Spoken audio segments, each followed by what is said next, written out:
bars tonight and on administrative leave after being accused of sexually assaulting a tourist. That officer was arrested today and faces 2 felony charges. News Channel 8's Annie Mapp is at the Clearwater Police Department tonight with the details. Annie?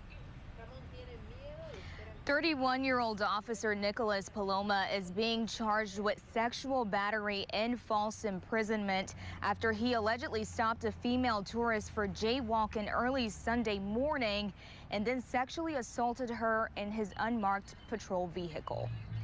I'm exceptionally upset about the betrayal of trust. It's at this roundabout where Paloma allegedly told a 32-year-old female tourist he wouldn't cite her for jaywalking or charge her for disorderly conduct if she did something in return. She entered the passenger front seat and he told her he would take her to her hotel and she could take care of the charges by doing things for him. Those things, sexual acts, according to Clearwater Police Chief Eric Gandy. He says Paloma also took efforts to make his patrol vehicle untrackable while the victim rode around with him in Clearwater Beach for nearly 30 minutes. Officer Paloma transported the victim around to various locations on Clearwater Beach, engaged in sex acts with her before dropping her off down the street from her hotel. Chief Eric Gandy says the crime came to light when police responded to an argument at a Clearwater Beach hotel between the victim and her friend. That's where the victim told an officer what happened. Chief Gandy says more victims are possible. This is a guy who, under the color of law, took this action, and we have to be very careful to ensure that we don't have somebody else out there. We just don't know. And Paloma has been with the department since 2018 and had no prior disciplinary problems. The chief asked that if anyone fears they may have also been a victim of Paloma, to contact police. Reporting live in Clearwater, Annie Mapp, 8 on your side.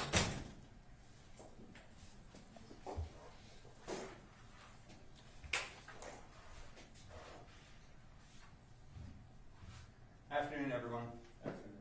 I'm Chief Eric Gandy, E-R-I-C-G-A-N-D-Y, Clearwater Police Department. Got the extreme displeasure of calling this media briefing today to discuss the arrest of a Clearwater Police Department officer.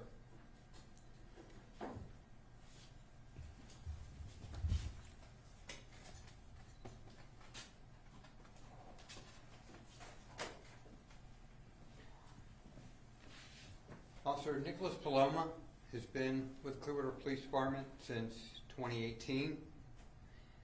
He was arrested by our detectives within the last couple hours for false imprisonment and sexual battery. The incident occurred early Sunday morning. Officer Paloma conducted a pedestrian stop on the victim. He's 32 years old. And it occurred at the Clearwater Beach roundabout. He engaged her in conversation, told her to get in his car. She entered the passenger front seat, and he told her he would take her to her hotel and she could take care of the charges by doing things for him.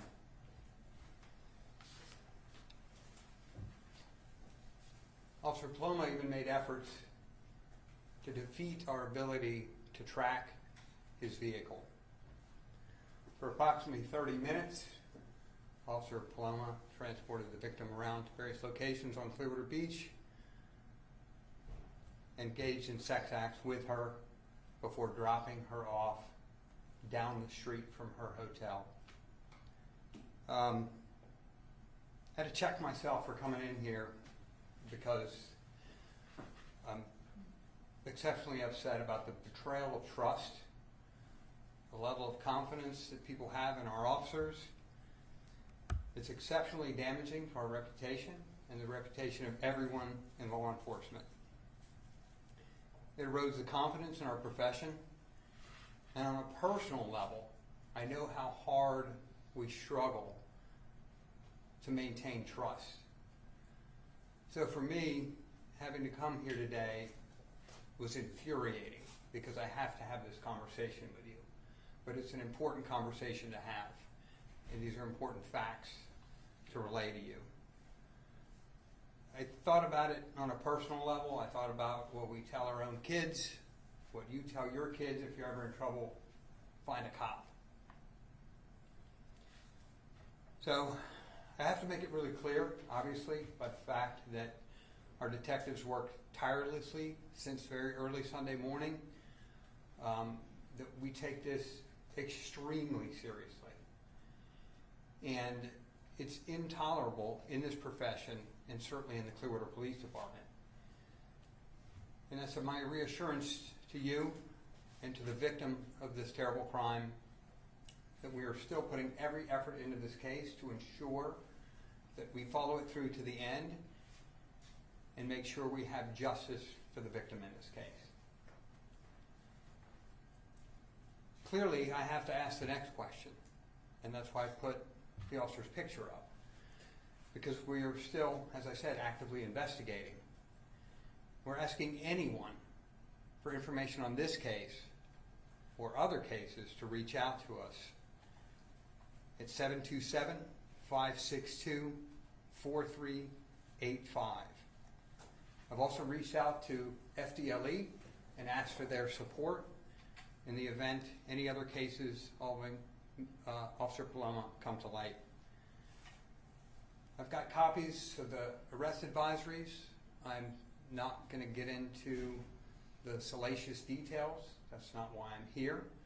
I'm just here to tell you that we have over 250 officers that work very hard every day to keep and maintain trust.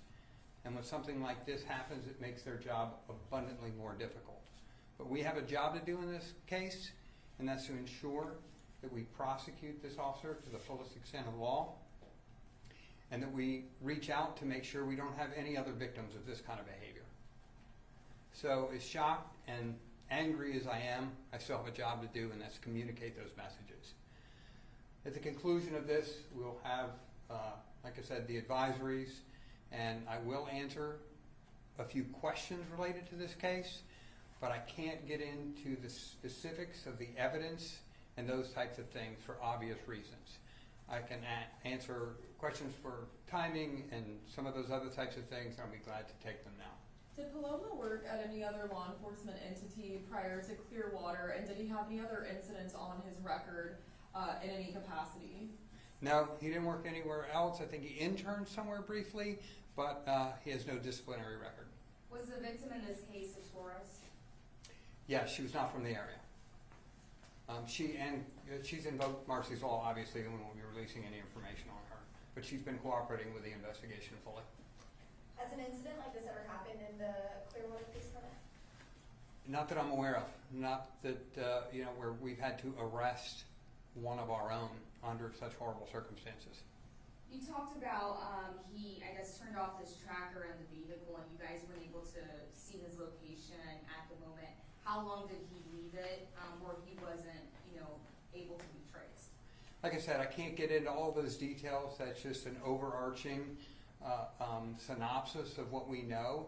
He made efforts to defeat our attempts or our ability to see where he was. How did you find out this happened? Did the woman call 911? So our officers, shortly after all this had occurred, were called to a dispute, and it was the woman and a friend of hers were arguing, and she divulged shortly thereafter that this had occurred. Our officers took this quite seriously. They weren't quite sure initially whether it involved a Clearwater officer, but as that unfolded, I was notified very early in the morning by one of my command staff members, and we immediately initiated a criminal and administrative investigation and placed the officer on leave.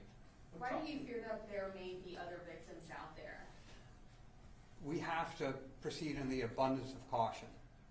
This is a guy who, under the color of law, took this action, and we have to be very careful to ensure that we don't have somebody else out there. We just don't know at this juncture. What time Did she actually get in the car, do you know? Excuse me? What time did she actually get into the? So I'm going to bracket this thing from approximately 2:30 in the morning till 3:20 or so. So that's that's the best I can give you based on what we're working with in terms of not wanting to divulge very specific details. Is any entity outside of Clearwater PD involved in this investigation? No. Like I said, I have reached out to FDLE in the event other issues come to light involving this officer, and they're going to support our efforts in that if it should come to light. Is he in jail now? Yes. When he made the pedestrian stop, what was the reasoning for him approaching? Did he give a reason when he approached the woman? So yes, jaywalking. At the roundabout. Yes, correct. Okay. That really will conclude it for today. We'll keep you updated with additional releases as more information becomes available. Again, this happened very early Sunday, and we worked diligently to get this done and move it forward based on the seriousness of the crime and the evidence that we were able to obtain.